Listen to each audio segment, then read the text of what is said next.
Nutnfancy project continues.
Business end of some Nutnfancy 1022s. The one on the right dates all the way back to 1976. In my possession since I was a youngster. I wheeled and dealed with my dad and worked hard at the house in order to earn this rifle. He said, "What would you like in return?" And you're looking at it. I said, "I want my own 1022. So I upheld my end of the bargain with some real hard work with various projects. And my dad upheld his. We drove to Best Products in Virginia and bought the very gun you're looking at. Probably around $100 back then, maybe even under. I forget the exact price.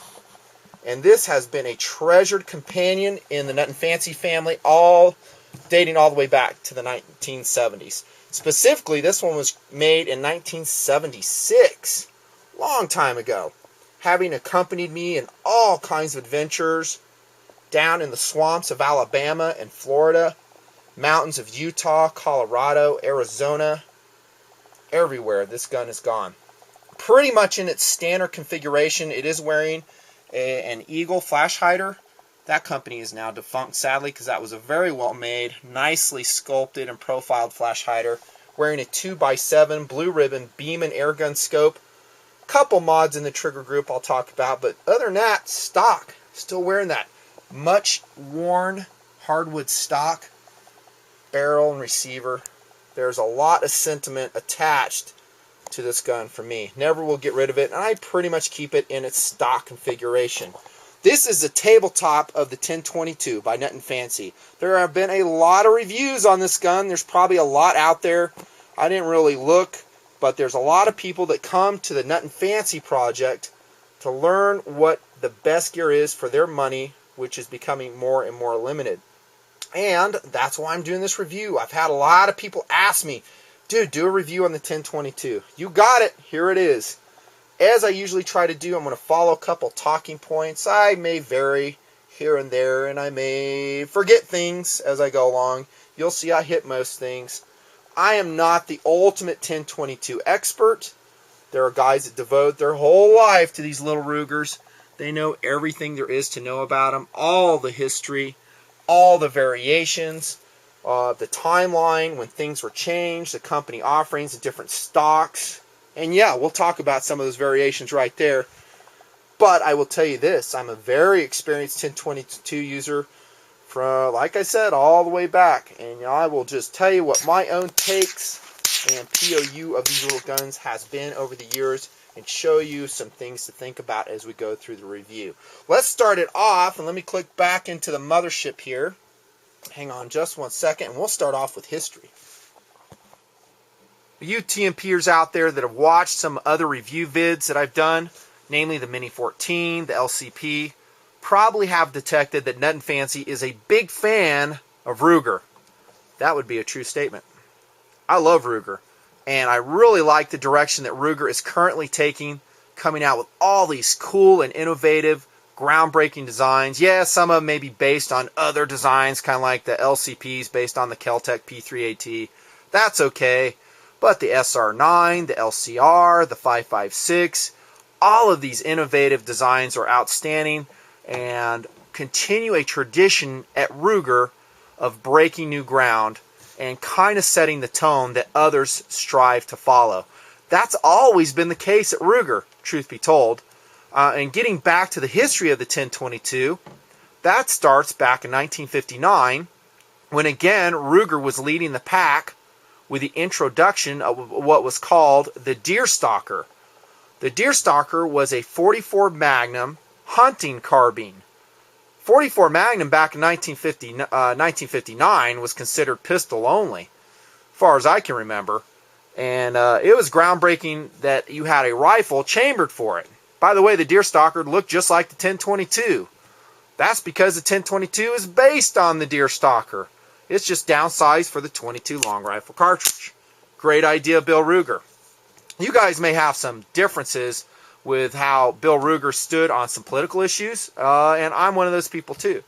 I didn't always agree with his politics, but I will say that I have always been impressed with his firearms designs, which to this day stand to be very popular with the buying public.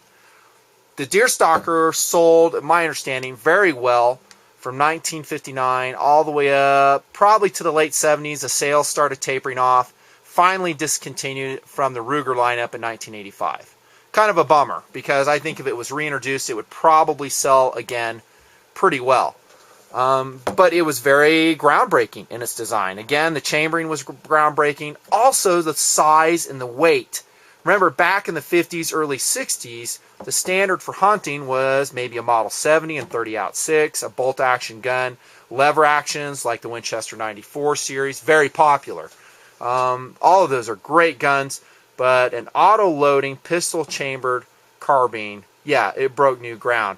And it opened up a lot of new ways of thinking for all the manufacturers and gun makers. The 1022, of course, shows its parentage of the discontinued Deerstalker and inherits all those wonderful handling traits, which we'll talk about in the talking points. And was it popular? Well, this was introduced to 1022 in 1964, and since 1964, this gun has sold an incredible and amazing, mind-blowing 5 million plus copies. And I could be a little bit off on the numbers, but in the millions, 5 million plus is my understanding. That is a lot of guns, and that speaks to the success of the design, which continues to this day in all kinds of different variations and forms. And another reason it's so popular is because of the value. In a lot of ways, and let me just tell you guys this right now, I am a 22 rifle addict. You heard that right. Mr. Tactical, Nutnfancy, the guy who goes out running gunning with a tactical gear, you know, he speaks to WROL. All those are valid points, which I will talk more about and flesh out as the project goes along. I feel strongly about all of that, but I love 22 rifles. That's my love them. Right there. And the 1022 by Ruger is probably at the top of my list of recommendations. Is another reason I got to break this vid out in this series of vids for my valued subscribers who come here to maybe for some buying advice. I love 22 rifles. Generally, my POU, and I'm going to depart from the talking points here just for a sec, my POU, i.e. philosophy of use, for my way of using the 22 rifles is just what you've seen. Like the introduction, showing me backpacking with my 22 rifle into some wilderness areas, and then also my running guns I do. And that is kind of a tactical, fun style of shooting that gets the heart rate going, much like the Team Sportsman's Challenge that they had. Kind of along the lines of that, but actually in a way that I can transition to pistol firing as well. I'll talk more to that in videos. You're going to see more reviews, specifically by Nutnfancy, talking about those running guns. But my POU is that. Lightweight, fast-firing, reliable, maybe a tactical bent, depending on the application of a 22 rifle. I love it. But I will say this about the 1022, getting back to the talking points and the value talking point, that's right, you probably thought I got lost in that, is that the 1022 does not have to have anything added to it to be a successful firearm. I know lots and lots of dudes, and remember, I've been shooting this gun since 1976 in all kinds of states and climates and weather and outings. but I know all kinds of dudes that did nothing with their 1022s and just left them completely stock. To include the fact they never put an optic on it, they never put aftermarket triggers on it, they never put a sling on it even. They just left it as it came out of the box, and they loved it. And that is the value and the superb design of the Ruger 1022. It really doesn't need anything to be a successful gun in your lineup. And to this day, there's lots and lots of people who run 1022s absolutely stock. Now, we'll get into, when we talk about versatility, all the ways you can modify 22, maybe for the second type of cool, in other words, just sheer intrinsic enjoyment, no problem. How portable is this? Yeah, I told you my POU is backpacking. Well, the 1022 is lightweight, getting on to the next talking point, just over 5 pounds. When it was introduced in 1964, that was another groundbreaking feature of the 1022, just how lightweight and short it was. Overall length, about 37 inches. Let me double check the catalog, make sure I'm not lying. Yeah, that's right, 37 inches. That compact version, which I'll show you, and have shown you in TP, 34.5 inches. So very short overall length, very lightweight. That makes it suitable to the POU I just discussed. Also, if you want to throw it in your truck, or in your boat, your canoe, this is a gun that's just easy to take along. Remember I said Ruger sets the tone that others have followed? Well, that's exactly what has happened since 1964. Ruger opened up, thought outside the box in some ways. I know there's been other designs that have also been lightweight and compact to include some Winchester designs. But the Ruger did it at a price point that every man could afford and continues to do it. Now, Ruger was going to, you're going to spend what, around $200 on one today? Back in the day, maybe around $60 in the 60s, around the mid 125 in the 80s, if I remember right.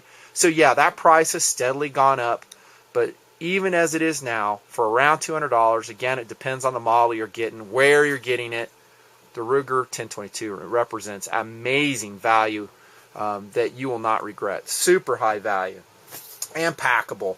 Firepower is actually a misunderstood term in TNP. A lot of guys, when I mention firepower, they think I'm just talking tactically. How much lead can I spray?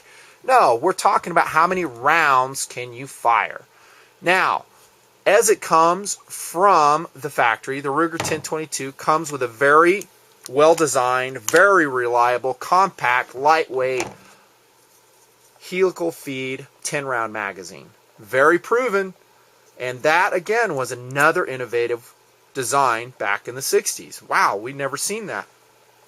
The mere fact that this has been, the design of this magazine has remained unchanged since then speaks to how Bill Ruger got it right. Amazing. You can use this 10-round magazine with your Ruger 1022 and be absolutely happy. 10 rounds is adequate firepower. Surely if you go with a Marlin, a tube-fed gun of some sort or another, you can fit in some more. Usually around 15 or 16 rounds is what a tube-fed Marlin will hold. So yeah, 1022 is a little bit below that. But this is a sporting firearm. It is a small game hunting and plinking firearm for most guys. Therefore, we don't need maximum firepower unless we're going to put it in a law enforcement or defensive POU, which you certainly can do. And I might talk to that. If the 10-round magazine is not sufficient for you, for whatever reason, and let me give you this, backing up. Back in the 70s, excuse me, I got something in my throat. Back in the 70s, this very gun you're looking at, they did not have reliable 30-round mags. And I was ultra poor. And I'm talking 70s on into the 80s when I had this gun and I was always looking to increase my plinking capacity. I basically carried like 4 or 5 of these 10-round magazines and was quite happy to do so. Now, the magazine I'll show you now is the one I got back in the 80s. And this was by a company called Eaton. And you see how it's spelled right there. And this is my original 1022 magazine. Many rounds through it. And I believe Butler Creek bought the Eaton design. And now it's produced under the Butler Creek name. This was a 25-round reliable magazine. I remember there were some other designs that came out. and they had mixed success. I didn't like some of them, but they snapped together, and I can tell you that's Butler Creek design, because there is a steel lips Butler Creek magazine snapped to the Eaton, and you can see they are dimensionally identical. They snap together perfectly, and that way you have 50 rounds banana clipped together for plinking, for hunting, yes, for defensive purposes, if that's what you want to employ the gun for, no problem. I still have this mag because it's still reliable, and it is just like the Butler Creek mags. If you are going to get Butler Creek mags, and here comes my mini review on them, here you have on the right what are called the Hot Lips magazines. They have polymer feed lips. The steel lips mags shown on the left have the steel feed lips. This is mostly for the newer guys that don't know the difference. Spend the extra money for the steel lips magazines if you decide you're going to go with the Butler Creek design. Again, if you say, hey, you know, 10 rounds, not enough, you have a lot of magazine options for you in the 1022. My favorite that you have already seen multiple times, you'll see it a lot more in the Nutnfancy project, is of course the very innovative, well-made, and field strippable Tactical Innovations polymer magazine. They also make it in aluminum, but it's very expensive. Ooh, check that one out. That's the Dura-Coated by Nutnfancy, as you can see there. Tactical Innovations 25 round magazine. Boy, that's good looking in that Coyote Brown, Tactical Coyote Brown Dura-Coat. Yes, I taped those feed lips. You'll see more of this, and I might make a separate video about all my Dura-Coat mods on that particular Tapco 1022. Look for it in annotation there. I think you guys will dig that. And we've already done the testing on it. I'll tell you, it freaking rocks. Show it to you here in the series just a little bit later. This is my favorite 1022 magazine currently. It doesn't break the bank. When I bought this one, or these, here's one new in package, about $33 as you can see there, at a local gun store. They've gone up in price because of supply and demand. They may come back down, but that's the name of it, the TI-25 by Tactical Innovations. Great magazine, my absolute favorite. There were some other let me call them normal capacity magazines. Here's one by Eagle I purchased in the 90s, and this was also just like the Butler Creek and Tactical Innovations variety. Has a constant force wound spring. Notice there's no waffle spring in this one like you'll see in the Remington 597 magazines. This is a reliable design as long as you can keep it clean. The Eagle Company is out of business, so you're going to have a hard time finding these. I think the Butler Creek Steel Lip Mag is a better magazine, again, for the steel feed lips and also the steel retention pin. You can see the Eagle one had that as well. That's a huge thing. You don't want that portion right there to be made out of polymer, or the front one either, because it will just wear. I've worn some of these Eagle ones out, and once they're worn out, you can pretty much huck them. Getting back to the Hot Lips, you can see those critical portions are made out of polymer. Steel lips are made out of steel. Yeah, you're paying extra money, but you always want to go steel with those portions whenever you can. And then the Tactical Innovations, of course, is made out of steel. And you can take it apart. You can see the screws here. Take the magazine completely apart and clean it. Maybe dry lube it inside if you need to. So lots of firepower options for the 1022. And this is where it rises, truth be told, above pretty much any other 22 design out there. That's right, I said it. Any other 22 design, to include the Remington 597. Now, I am familiar, you can't see from this angle, I'm familiar that with the fact that there are some higher capacity magazines for the other 22s, like the Remington 597, but I have not seen Tactical Innovations make them yet. And until they approach this level of quality and reliability, the Ruger 1022 still has it going on. A huge benefit to going with the system. Okay, before I leave the firepower issue, I want to do a little comparison and contrast. You're looking at the excellent and highly favored by me, Nutnfancy, Marlin 795, also with a 10-round magazine. This is a semi-automatic firearm. Yes, I'll review it. Stay tuned. And it's another high-value, well-made, accurate, reliable 22 rifle option. However, as you can see, that magazine protrudes out the bottom of the stock. Has the same stock capacity that the Ruger 1022 does. And this also speaks to the innovation of the Ruger design. Here we see the magazine in the 1022 fits flush, and yet retains that same 10 round capacity. Also, newbies, when you're thinking about buying a 22 rifle, consider this. How easy is it to reload? Now, you can have some tube-fed 1020 or 22 rifles. I don't have any out here to look at, but I'll show you more in the project. And they are a blast to fire, and maybe some examples of them would be the Marlin 39A, lever action, maybe the 9422 by Winchester, excellent gun, Browning 22 auto, but all of them are tube-fed. They do not have a detachable magazine like the 1022. Using my offhand here at the awkward angle, that's why I screw this up. It's real quick to reload when you have a flush-mounted and very reliable box magazine like the 1022. Very fast in action, and that's not even buying any of those extended capacity magazines. You can just use a stock one, buy a couple extra, and there you're firing out, or you're doing your running guns, your plinking, your hunting, varmint control, quick to reload. That is a huge plus for the 1022 design. A lot of others too, like the 795 down there, but they don't flush mount like this one does. And that'll bring us into the accuracy of the 1022. Now, I'm going to bring some targets in here that I have fired through the years.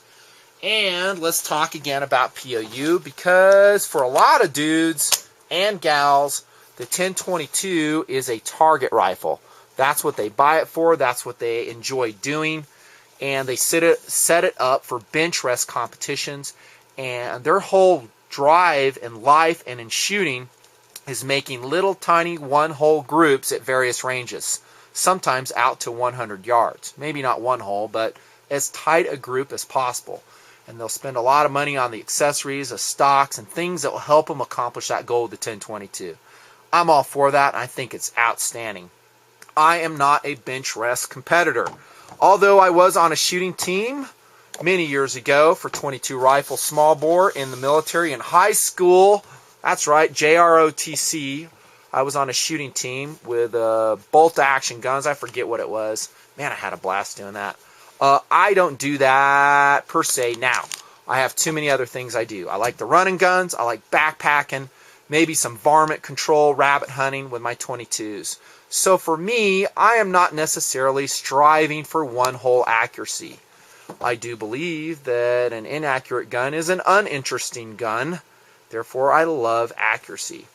But for most users, as it comes out of the box, the Ruger 1022 is going to have superb accuracy. You don't have to change the barrel. You don't have to put on an aftermarket trigger.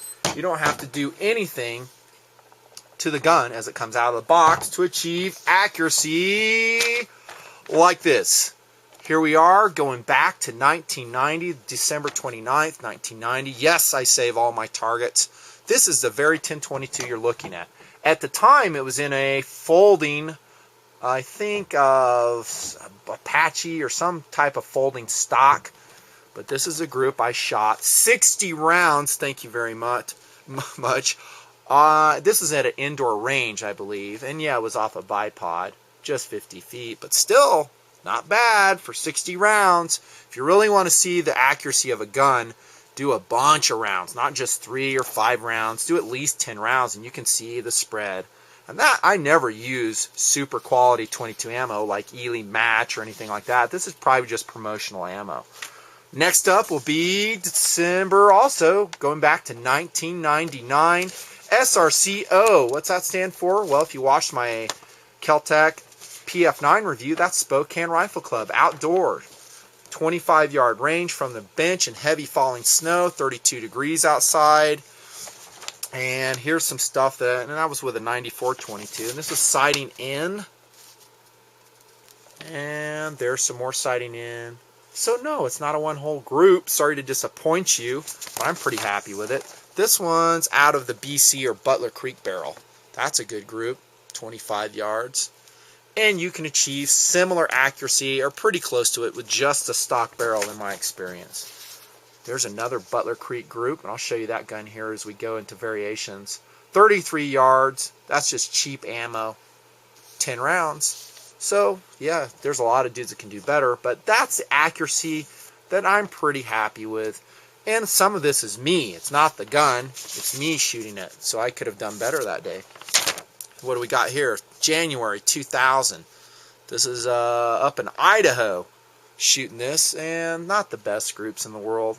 33 yards, sitting in the snow though. So yeah, wasn't from a bench at a gun club. I rarely shoot at gun clubs, dudes. I like going out in the woods. I like going out in the desert. I like doing my own things. I don't want any range troll coming up to me and telling me I can't rapid fire. I like doing what I want to do, and that's why I go out in the desert. Bam, there's one. That is June 2002. Winchester Super X with a Tasco Pro Point. That means a red dot. That's not even with a scope. 27 yards. One hole. That was with a stock stainless steel 22, and I'll tell you which one it is. It's this one right there. That's Tactical Doodles. See that sucker sitting right there? Now wearing, actually still wearing it, the Tasco Pro Point red dot. Nice. Nice. Love that gun. I'll show you the mods we did on that one though. Accuracy is more than adequate for pretty much any purpose you want. Plinking, running guns, hunting. The 1022, if you're a good shooter, will get it done. You can always improve on it. There's a Tactical Solutions barrel. This is under high winds, by the way. That was this year, January 2009. First time with the Taxol barrel, CCI. Could have done better, but that is high winds. I have clips of that. In fact, I might even show you right now. I'll go ahead and embed one. You can see me shooting that. Pretty decent. Accuracy on the 1022 on par with any other 22 rifle out there. I really think that it stacks up quite nicely. As usual, when I've turned the camera off, I remember some things I need to talk about. In the firepower talking point, talking about aftermarket magazines, let me discuss a couple that I do not recommend, and I prefer you don't waste your money on them. I'm in the MidwayUSA.com catalog. These are great guys. I kind of wish their prices were better, but they have outstanding selection, and they're huge NRA supporters, which I love. I'll go over most of these accessories in the accessories and versatility section. Anything you see in orange that I've highlighted, I don't like. Anything you see in green, I like it for this review. The MWG Ruger 1022 drum magazine, I do not like. One, it's very expensive. You can see the price there. $80 for one magazine. I've had several of these back in the day when they were called the Mitchell 50-round drum magazine. I've used them a lot. I have a lot of experience with them. I do not think that the magazine design has changed since I've used them. The thing I do not like about the Mitchell mag is that it's very tedious to load. You actually have to crank up a spring mechanism with the provided tool with the polymer belt, insert your rounds, and then if that belt comes off, which happened to me numerous times, while it's under spring tension, it will spin and break the mechanism. That happened to me several times with the Mitchell. I sent it back to the manufacturer. They were great about replacing it. I think MWG has bought that design and they use it. I would avoid that one. I'd much prefer the Tactical Innovations or the Butler Creek Steelette mags. The Ruger 1022 mag by Butler Creek, they also make a 10-round one, this one. I don't see the point in getting this magazine when you have a flush-fitting factory mag that works just as good and doesn't stick out the bottom of the gun. Again, I would go with the Steel Lips mags, 25-round variety, if you possibly can. I don't know anything about the Pro Mags yet. Chime in the comments if you have experience with the Pro Mags, but watch out for your magazines. Spend your money wisely. Steel Lips or Tactical Innovations. Hey, man, we are done with part 1 already. Nutnfancy reviewing the 1022. This is another big project. Come on back. We've got lots more to talk about as we pick it up in ergonomics in part 2, versatility, accessories, blah, blah, blah, blah, blah. What a great gun this is. And yeah, we've got lots of adventures under our belt. More to come. Come on back for part 2, Nutnfancy.